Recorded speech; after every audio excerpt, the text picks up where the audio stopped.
Halo, saya dengan Madam Aza. Kita bacakan sekarang kartu tarotnya ya.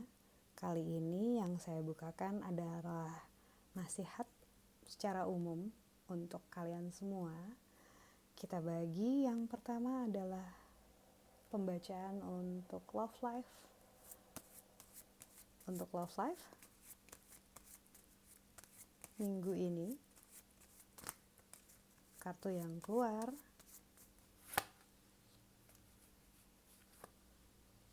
dua kartu.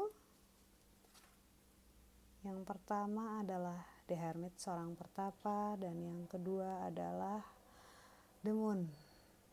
Mungkin masih pada ingat ya, kartu The Hermit ini menunjukkan seorang pertapa, dimana dengan dua tangan di atas kita diingatkan bahwa semua orang itu punya masa lalu dan semua orang punya masa depan. Karena itu ngapain sih kita berlama-lama di masa lalu ketika sebenarnya sudah saatnya kita maju ke masa depan dan fokus ke hal-hal yang kita inginkan. The thing is, gak semua orang tahu apa yang dia inginkan. Karena itu kartu ini mengingatkan, kalau kamu sudah tahu yang kamu inginkan di masa depan dan bisa menggambarkannya, memvisualisasikannya secara lebih detail, maka itu akan lebih bagus. Karena ibaratnya kamu udah punya kompas, kamu tahu arah menuju ke sana gitu ya. Dan satu tangan yang ada di belakang ini mengingatkan bahwa apapun yang terjadi di masa lalu itu adalah bagian dari pelajaran hidupmu. Accept, terima, ikhlaskan, ambil yang baiknya aja, yang buruk-buruknya nggak usah dibawa ke masa depan karena bisa jadi beban ya. Ngapain sih bawa kebencian, ngapain sih bawa rasa sakit hati yang mendalam, ataupun kita membiarkan masa lalu menggerogoti kita sampai mempengaruhi masa sekarang dan juga masa depan kita. Do not live in the past, jangan hidup di masa lalu. Lalu kartu kedua yang keluar adalah The Moon. Ini menunjukkan keraguan-raguan dalam membuat pilihan. Ketika kartu The Moon keluar, ini menunjukkan adanya dua piramida kanan dan kiri. Karena itu, kartu ini ibaratnya bilang, apapun pilihan yang kamu buat, selalu akan ada kelebihan dan kekurangan. Meskipun kedengarannya klise, tapi nggak semua orang mau menerima hal tersebut. Ibaratnya jalan yang kanan itu lebih dekat gitu ya, tapi naik turunnya lebih parah. Dan jalan yang kiri itu lebih jauh, tapi perjalanannya lebih mudah misalnya.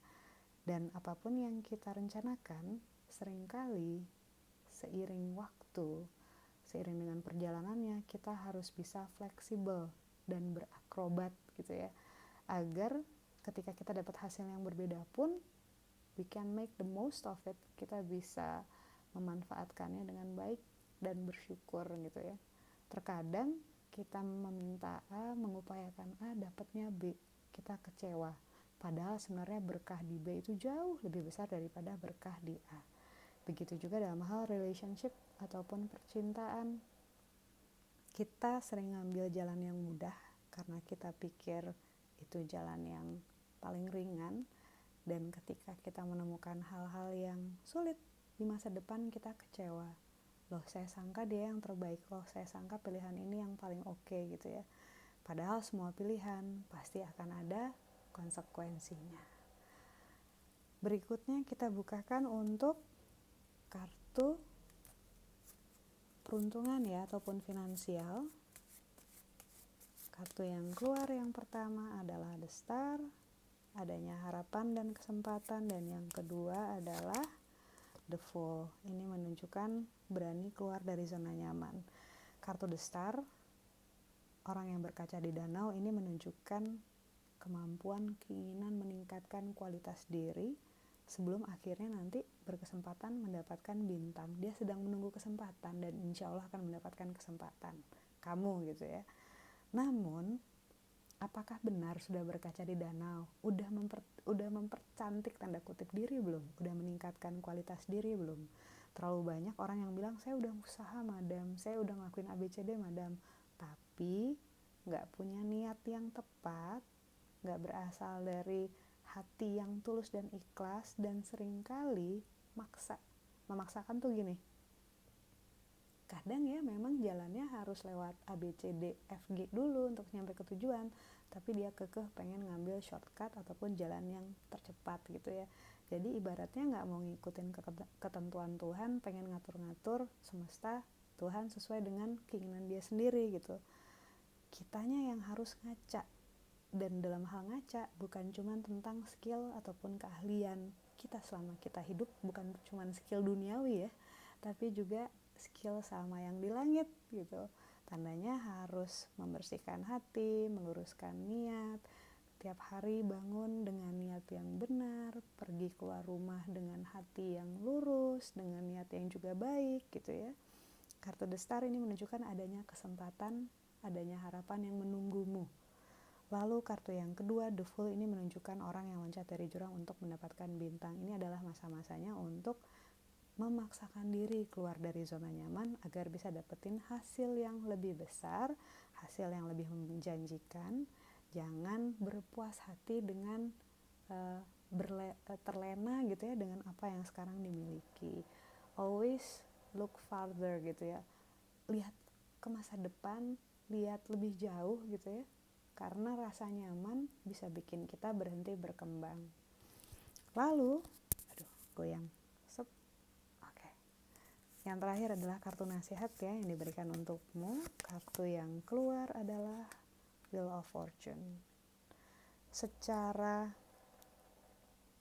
fisik gitu ya, globally memang sedang terjadi perubahan lagi, madam? Iya lagi. Sedang terjadi perubahan. Kalian mungkin bisa lihat alam pun sekarang udah berubah. Banyak hal yang daerah sini dulu nggak gini deh, sekarang kok jadi gini ya. Kok panas banget, panasnya kayak yang ampun-ampunan ya gitu ya. Semesta pun berubah, salah satunya ya juga karena tingkahnya manusia yang sering kelewatan batas. Karena itu semoga kita nggak termasuk golongan tersebut ya. Kartu Wheel of Fortune ini menunjukkan secara keseluruhan sedang terjadi transisi ataupun perubahan. Seperti biasa, yang dengan izin Tuhan bisa lebih baik survive-nya adalah mereka yang fleksibel dan terutama aware, sadar, oh lagi ada perubahan, oh cara saya yang kemarin gak bisa diaplikasikan untuk saat ini. Mereka yang eling, mereka yang ngeh gitu ya, oh ini gak bisa nih saya pakai yang metode kemarin, saya harus belajar lagi nih untuk melihat situasi yang sekarang, saya harus nanya ke teman-teman yang lebih relevan misalnya, atau saya harus mengubah sudut pandang saya terhadap kehidupan, terhadap diri saya sendiri, terhadap pekerjaan saya, atau cara saya mencari uang, menafkahi keluarga gitu ya. Kartu Wheel of Fortune ini menunjukkan perubahan-perubahan yang terjadi. Itu sebenarnya akan membawa kebaruan buat diri kita sendiri. Ibaratnya kayak saya mau ngasih contohnya ya, sesuatu hal yang berharga itu ya. Ibaratnya kamu permata tapi ketutupan sama debu. Kalau dielus-elus aja gitu ya, dilap-lap pakai kain mungkin nggak cukup gitu ya, karena itu harus diasah, harus dibentur-benturkan supaya rontok semuanya. Nah, Wheel of Fortune kalau menurut saya perubahan yang sedang kita alami, yang sedang kita hadapi adalah proses untuk mentransformasi kita menjadi lebih bagus lagi, lebih baik lagi, dan terutama lebih aware lagi, lebih sadar lagi. Kita ini hidup gak sendirian. Saya gak cuma ngomongin tetangga gitu, saya gak cuma ngomongin keluarga kita yang patut kita support, tapi juga alam semesta, makhluk hidup lainnya gitu ya. Mulai dari hewan, tumbuhan, makhluk yang terlihat, yang tidak terlihat oleh mata gitu ya. Saya nggak ngomongin jurik ya, ini bisa juga ngomongin bakteri kan, bisa ngomongin renik-renik tanah gitu. Tapi intinya kita bertanggung jawab untuk segala sesuatu yang ada di semesta ini. Jadi jangan lupa bahwa segala perubahan yang terjadi ini menunjukkan bahwa we're all connected. Kita semua terhubung. Saya, kamu, sekitar kamu, tetangga kamu yang kamu benci, mantan kamu yang nyebelin, sahabat kamu yang belum balikin utangnya gitu ya, we're all connected, termasuk sama kucing-kucing yang ada di luar gitu. So apapun yang kita lakukan, upayakanlah untuk membuat situasi menjadi lebih baik, naiknya rodanya ke atas, Dan kalau misalnya memang sudah saatnya turun, semoga turunnya bisa pelan-pelan. Sekian bacaannya, semoga bermanfaat. Semoga kita bisa ketemu lagi, bacain kamu lagi minggu depan, insya Allah.